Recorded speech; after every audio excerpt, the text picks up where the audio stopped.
Hello everybody and welcome to today's video. Today I will be demonstrating how to make a portable Bluetooth speaker from an old laptop. This video is a part of a larger video that I have previously published titled Projects for Old and or Broken Laptops. If you want to see more laptop projects, please feel free to watch the full video. Laptop speakers can also be put to good use, and my plan for this is to make a portable Bluetooth speaker out of them. To do this, I need several additional components. First and foremost, I need a Bluetooth receiver and amplifier. For this purpose, I have ordered this MH-M38 Bluetooth amplifier, which can support two speakers, can be powered by a lithium-ion cell, and has a micro USB port for connection. With the Bluetooth speaker design that I have in mind, I would like to place the circuit board in the middle of the casing, which means that I will also need a male micro USB cable and a female USB-C breakout board. I figured that since I'll be moving the location of the USB port, I might as well convert it to match the rest of my gear. Next, I need a power source. I still have 5 functioning lithium-ion cells from the previous project, which was about making a power bank from an old laptop battery, and I am going to use one of the remaining cells. I can attach the wires directly to the terminals of the power cell, just like they were connected in the laptop battery, but I have decided to place the cell within a power cell holder. I'm also going to need a way to turn the Bluetooth speaker on and off, which is why I ordered this ridiculously large switch for no other reason than its aesthetics. Of course, I will also need some cables in order to connect the components together. And a case to place them all in. I have this old metal box from a face mask that I bought years ago, and I have plans to repurpose it by drilling holes in it for the electronics and spray painting it with black matte paint in order to make it look nicer. Now, the metal box just by itself may have a practical shape and size, but I want to make it even more practical by adding little feet so that it can stand upright with more stability. For this purpose, I shall be using this 25mm wide and 2mm thick aluminum strip. After all, aluminum is lightweight and easy to work with, so it's an excellent material for this project. I will be using the same aluminum strip to make hooks on the back of the Bluetooth speaker, so that I can easily attach it to my backpack, and by my estimates, the total length of the aluminum that I will be needing for this project comes to about 32 centimeters. In order to put everything together, I will need 2 M4 16mm flathead screws, 4 M4 16mm roundhead screws,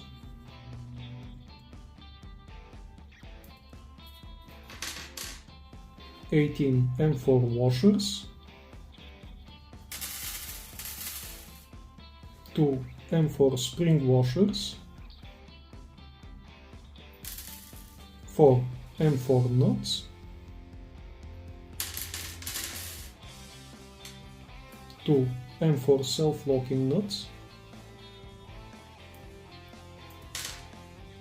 heavy-duty tape,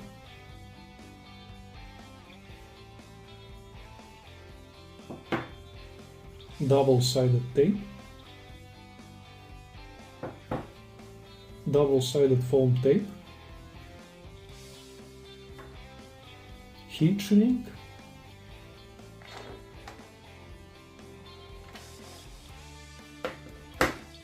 the tools that I will be using are ruler,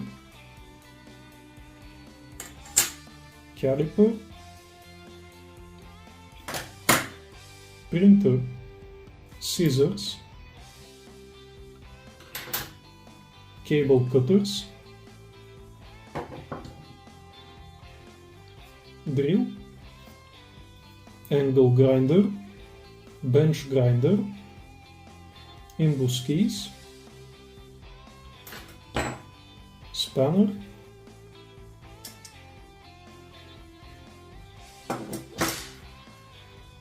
multimeter, and soldering iron. So, let's get started.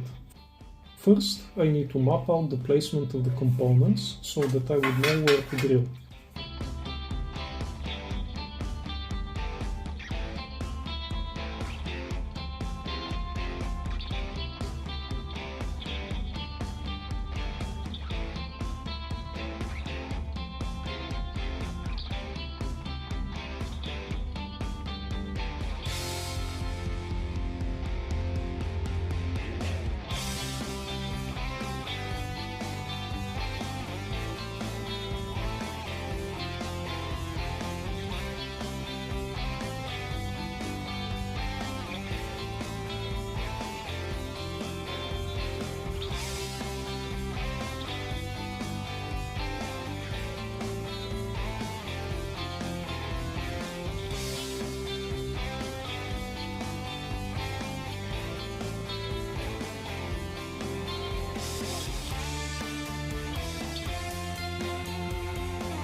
Now that I have marked where the hole should be, I can proceed with cutting and drilling.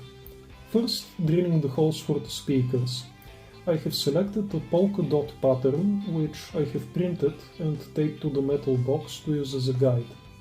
I am using a 1mm drill bit for the holes, and since the metal of the box is very thin, I have placed a piece of wood behind it to prevent the metal from bending as I drill.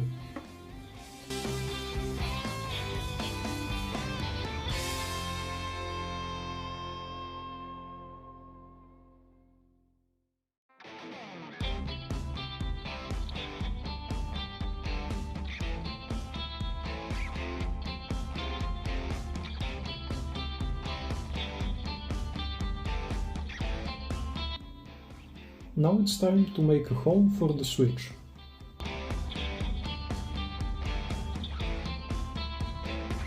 I need to drill 4 holes in the back for the attachment hooks.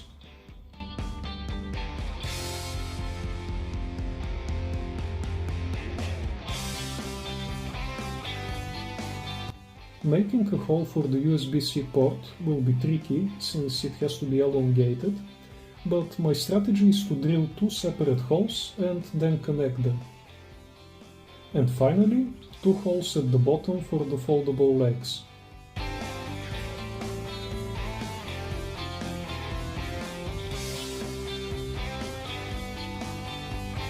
I'm done drilling the box, but now it is time to cut and drill the aluminum strip. First, I need to cut 2 pieces, 13 cm long each. This will serve as the attachment hooks. Then I need to cut 2 extra pieces, 4.75 cm long each, and these will be the bottom legs.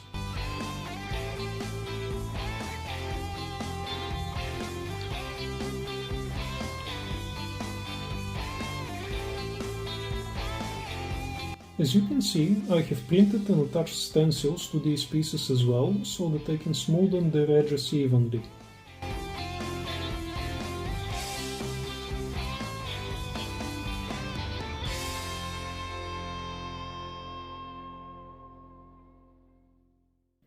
Now that the aluminium pieces are in the correct shape and size, I can start drilling into them.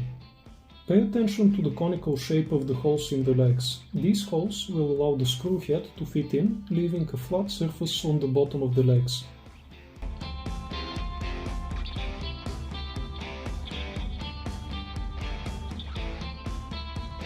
The next step in the process is to spray paint, but first I need to tape off the parts that should remain clean.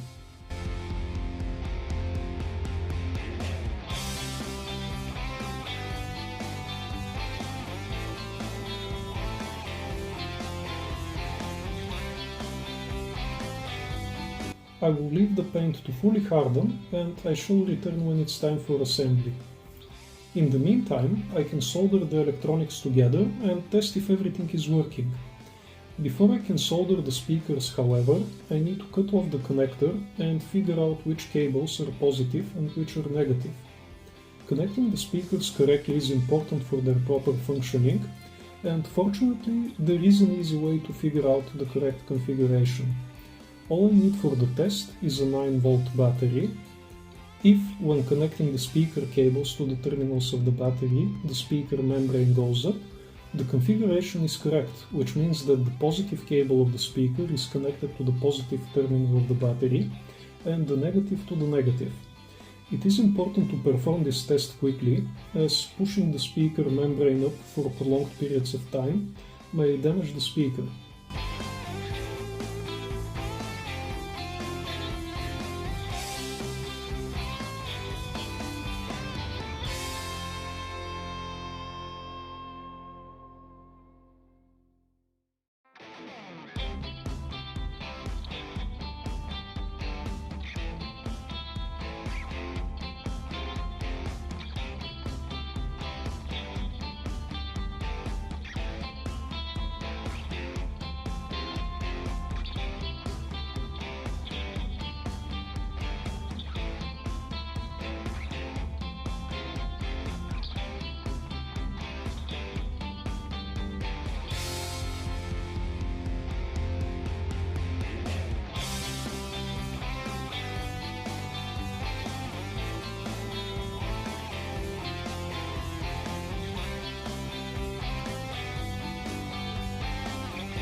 Now that I know which cable is which, I can proceed with soldering them to the Bluetooth amplifier, but I will make one small alteration to their placement.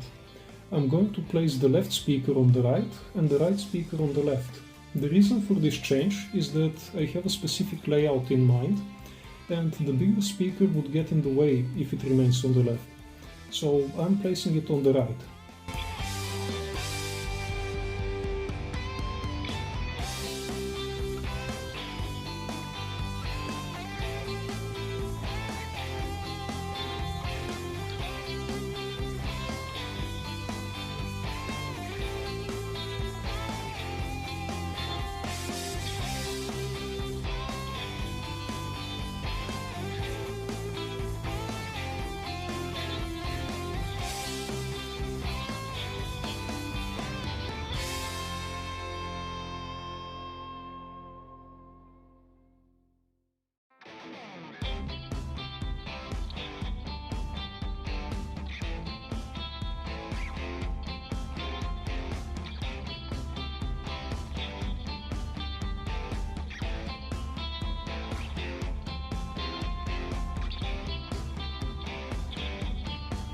The speakers are now soldered to the Bluetooth amplifier. Now I need to solder the switch.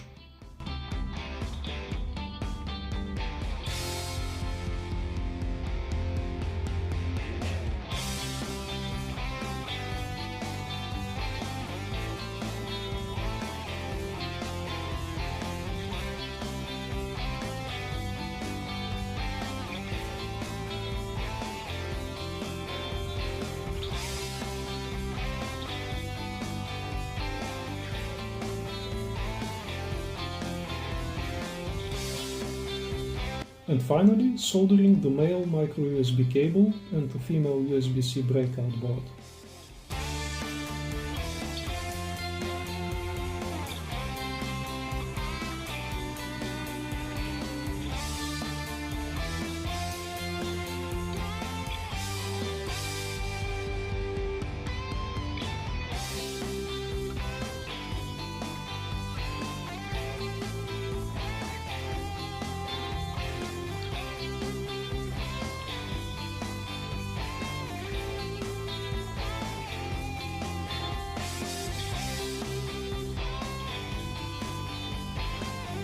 Alright, so the paint is fully dried and I can finally begin the assembly.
Alright, everything is connected.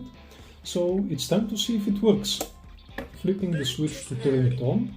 Let's see if I can find it on my phone as an available Bluetooth device.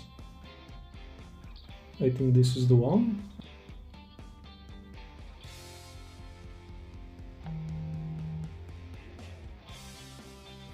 The Bluetooth device is connected successfully. Alright, I seem to be connected.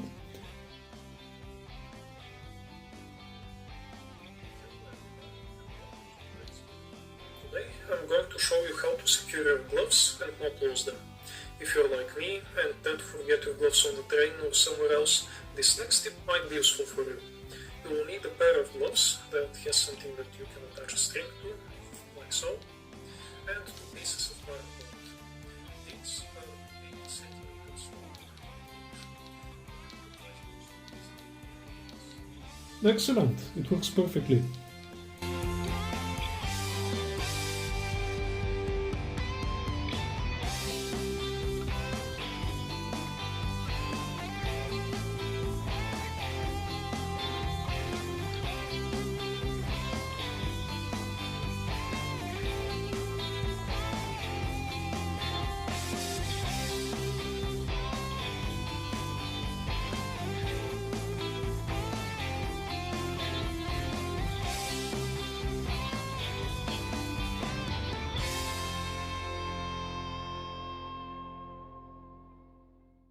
So this was all for today. Thank you for watching. If you have enjoyed the video, please consider giving it a thumbs up. And if you like this type of content, please consider subscribing to the channel so that you may be informed when a new video becomes available.